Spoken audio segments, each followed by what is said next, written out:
আজ ওর সাথে আমার প্রথম দেখা। বাবা গো, তা প্রথম দেখা তো বুঝতে পারলাম, কিন্তু এই ধরনের কামনা বাসনা জাগিয়ে তোলার মতো কণ্ঠস্বর কেন? তুমি কামের ফাঁদে পড়েছো।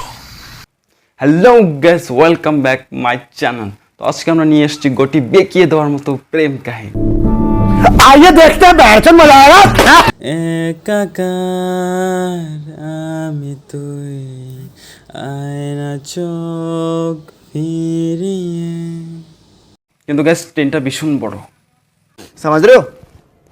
এই হাওয়াতে, এই বৃষ্টিতে যেন তোমারই স্পর্শ রয়েছে। এটা ধরে এটা কোন ধরনের ফিল নিচ্ছ? আমার বেশিরভাগ গান শোনানোর জন্য দুঃখিত, কিন্তু করার কিছু নেই। দুবার কপিরাইট খেয়ে গেছি, আর খেতে পারবো না। স্মৃতিরা গেছে বনবাস,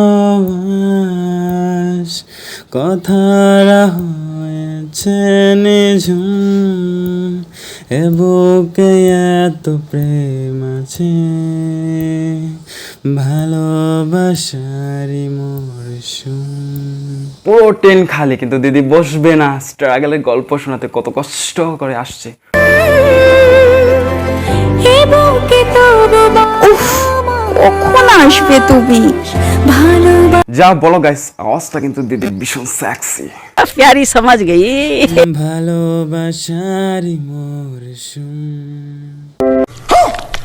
বাড়া প্রমোশন ছিল, এত কিছু দেখানোর পর প্রমোশন দেখালে বাড়া।